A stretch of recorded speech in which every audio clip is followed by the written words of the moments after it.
അതെ, ഞാൻ നടന്നു വന്നിരുന്നെങ്കിലേ ഇതിലും പെട്ടെന്ന് എത്തിയാനെ. ഇതിപ്പോ നീ കാരണം ഞാൻ ലേറ്റ് ആയി. എന്നും നീ മാത്രം സമയത്ത് വന്നാലേ അതിന്റെ മോശം എനിക്കാ. വേഗം നടക്കാം. നിത്യ എന്താ ഇവിടെ? ഇതാ എന്റെ ഓഫീസ്. ഓ ഇതാണോ ഓഫീസ്? എന്താ ഇവിടെ? ഞാനിവിടെ ഒരു ഇന്റീരിയർ ഡിസൈനിന്റെ കാര്യം സംസാരിക്കാൻ വന്നതാ. ഇന്റീരിയർ ഡിസൈൻ ചെയ്യും? അങ്ങനൊന്നുമില്ല, ജസ്റ്റ് വാൾ പെയിന്റ്.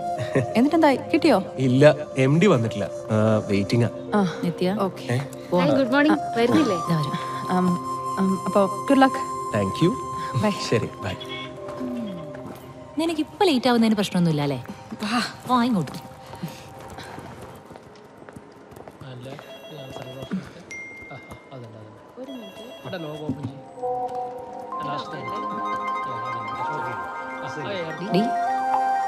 എന്താ പണിയൊന്നുമില്ലേ?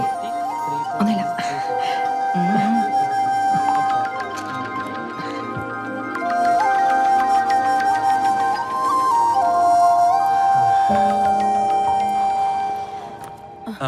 താഴെ പോയില്ലേ? ഇല്ല. മീറ്റിംഗ് കഴിഞ്ഞോ? അതൊക്കെ അപ്പോഴേ കഴിഞ്ഞു. ഞാൻ തന്നെയും കാത്തു നിന്നാ. ഇത്രയും നേരം? ഓക്കെ, മീറ്റിംഗ് വർക്കൗട്ടായോ? അതൊക്കെ വർക്കൗട്ടായി. എന്നോട് പെട്ടെന്നൊന്നും ആർക്കും അങ്ങനെ നോ പറയാൻ പറ്റില്ല. ഓ, എന്നാ പിന്നെ ചെലവെടുക്ക്. പിന്നെന്താ, ബൈക്കിൽ കയറാൻ പേടിയുണ്ടോ? ചെലവ് കഴിഞ്ഞ് തിരിച്ചാണ് PG കൊണ്ടാക്കുവാണെങ്കിൽ ബൈക്കിൽ കയറാം.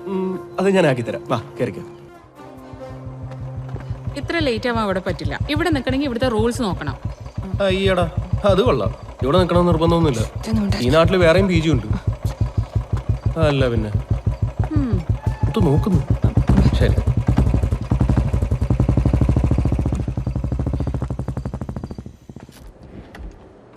ഡോക്ടർ, നിത്യ വാ ഇരിക്കെ. യെസ്, ടെൽ മീ നിത്യ, എങ്ങനെയുണ്ട്? ഡോക്ടർ, ഈ കണ്ടീഷൻ നമുക്കിതിൽ വളരെ കുറച്ച് ചെയ്യാനുള്ളൂ, ഞാൻ പറഞ്ഞല്ലോ. അല്ല, ഇതെപ്പോഴെങ്കിലും മാറുമോ? ഐ മീൻ, ഇതുള്ളപ്പോൾ ഒരു നോർമൽ ലൈഫ്? ഏയ്, ഡോണ്ട് ബി ഡിപ്രസ് നിത്യ. തൽക്കാലം ഇവിടെ നിന്ന് മാറി നിൽക്ക്, ഓക്കെ? ഞാൻ അമ്മയോട് പറഞ്ഞിരുന്നല്ലോ. ഡോക്ടർ, ഞാൻ എന്തായാലും നാട്ടിലോട്ട് പോവാം. ഞാനൊരു തെറാപ്പിസ്റ്റിൻ്റെ നമ്പർ തരാം, ഓക്കെ? ഇതല്ലാതെ തനിക്ക് വേറെ വഴിയില്ല. No medicines, no surgery, nothing can help you out. തൻ്റെ അവസ്ഥയെ താൻ നേരിടുകയും പൊരുത്തപ്പെടുകയും ചെയ്താൽ നമുക്കിത് ഓവർകം ചെയ്യാൻ സാധിക്കൂ, ഓക്കെ? ഡിസ്ചാർജ് സമ്മറി ഞാൻ സൈൻ ചെയ്തിട്ടുണ്ട്, അപ്പം കാണാം. Okay doctor. Okay, thank you.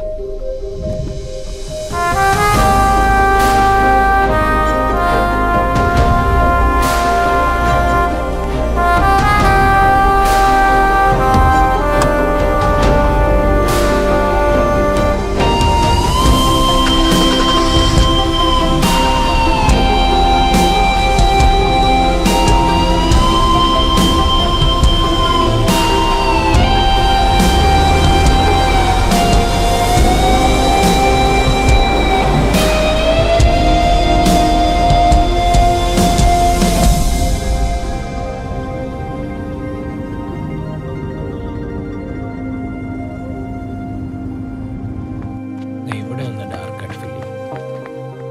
ഇവിടെ തന്നെ. അതെ.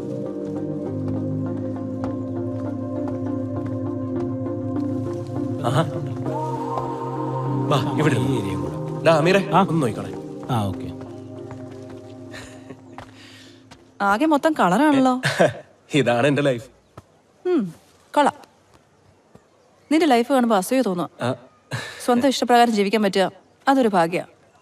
ഇതൊക്കെ ആര് വിചാരിച്ചാലും ചെയ്യാവുന്ന കാര്യമേ ഉള്ളൂ. അതിന്റെ ക്രെഡിറ്റ് ഭാഗ്യത്തിന് കൊടുക്കുന്നത് അത്ര ശരിയല്ല. അങ്ങനെ വേണം നോക്കാൻ ഒരു സാഹചര്യം വേണമല്ലോ, അതൊരു ഭാഗ്യല്ലേ? ഹോ, എന്താടോ മാഡം ഒന്നാകെ സീരിയസ് ആണല്ലോ. അങ്ങനൊന്നുമില്ല, ഓഫീസിലെ ചില പ്രശ്നം. അത് വിട്. ഈ പരിപാടി എപ്പോ തീരും? ഇത് ഉച്ചവരെ പോകും. എന്താ കൊടുന്നോ? എന്നാ ബാ.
എന്തായി? എന്താകാനാ? നിങ്ങൾ ഇവിടെ കുത്തിരിക്കാതെ അങ്ങോട്ടൊന്നും വന്നുകൂടായിരുന്നോ? ഡോക്ടർ എന്താ പറഞ്ഞതെന്ന് പറ. ഡോക്ടർ എന്തൊക്കെയോ പറഞ്ഞു. തലയ്ക്ക് എന്തോ ദണ്ണം ഉണ്ടെന്നോ PTSD എന്നോ എനിക്കൊന്നും മനസ്സിലായില്ല. നീ ഉള്ളത് പറയടി. ഒന്ന് പതുക്കെ പറ മനുഷ്യ, അവള് കേൾക്കൂ. നീ ഫോണിൽ വിളിച്ചു പറഞ്ഞത് ഞാൻ ഗോവിന്ദന്റെ മോനോട് വിളിച്ചു ചോദിച്ചു. എന്തോ ഡിപ്രഷൻ ആണെന്ന് അവൻ പറഞ്ഞത്. നിങ്ങൾ ഇങ്ങനെ എല്ലാവരോടും പറഞ്ഞു നടക്കുവാണോ ഇതൊക്കെ? ഓ, പിന്നെ നാട്ടുകാർ ചോദിക്കൂലേ, ഞാൻ ഉത്തരം പറയണ്ടേ? ഇത്രയും പറഞ്ഞിട്ടും മനസ്സിലായില്ലേ? അവൾക്ക് എന്തോ വയ്യായികയുണ്ട്, അതിന്റെ കൂടെ ഓർമ്മ കുറവുണ്ട്. ദൈവമേ, ഓർമ്മയില്ലേ? ഷോ, നമ്മളെയൊക്കെ ഓർമ്മയുണ്ട്. സംഭവം നടന്ന 2-3 ദിവസത്തെ കാര്യങ്ങൾ ഓർമ്മയില്ലെന്നാ ഡോക്ടർ പറഞ്ഞത്.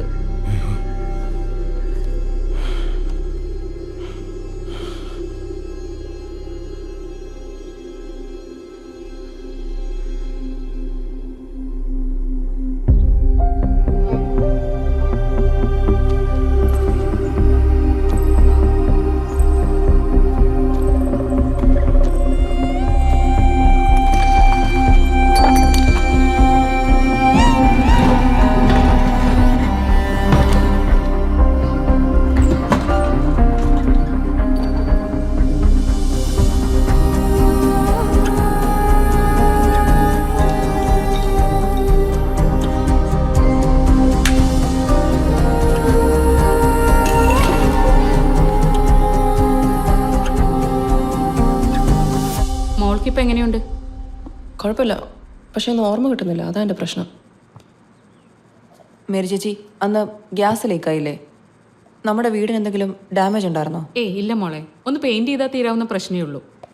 ചേച്ചി, മൈക്കിളെങ്ങാനും ആ വഴി വന്നിരുന്നോ? ഇല്ലല്ലോ. മോളിനി എന്നാ അങ്ങോട്ട്? അത് ഞാൻ തീരുമാനിച്ചില്ല ചേച്ചി, ഇപ്പോൾ ആ ഒരു അവസ്ഥയല്ലല്ലോ. ഓ, ഏഞ്ചൽ എന്നും നിന്നെപ്പറ്റി ചോദിക്കും. ആൾക്ക് ഇന്ന് എക്സാമാ, അല്ലെങ്കിൽ കൂടെ കൂട്ടിയാനെ ഞാൻ.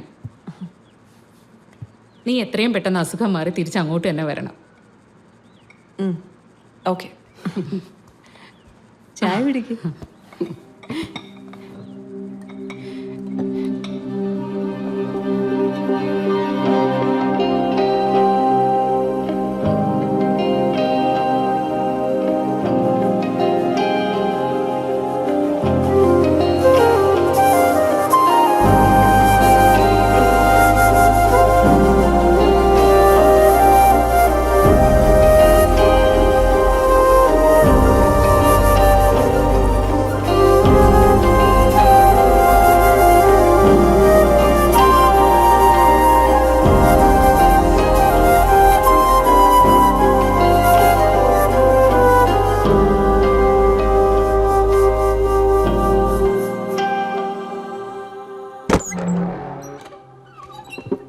ഡി, ഇപ്പൊ എങ്ങനെയുണ്ട്?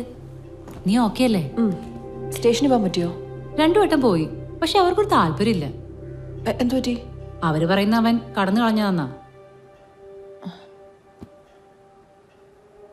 പിന്നെ പൈസ പറ്റിച്ച കേസും കൊലക്കുറ്റവും അതൊക്കെ തന്നെ ഉണ്ട് അവർക്ക് ഒരുപാട് നോക്കാൻ. അതിനെ അവർക്ക് നേരമില്ല. നീ വിഷമിക്കണ്ട, എന്തെങ്കിലും വിവരം കിട്ടി അവർ പറയാന്ന് പറഞ്ഞിട്ടുണ്ടല്ലോ. പിന്നെ എൻ്റെ കൂടെ സന്ദീപ് വന്നിട്ടുണ്ട്.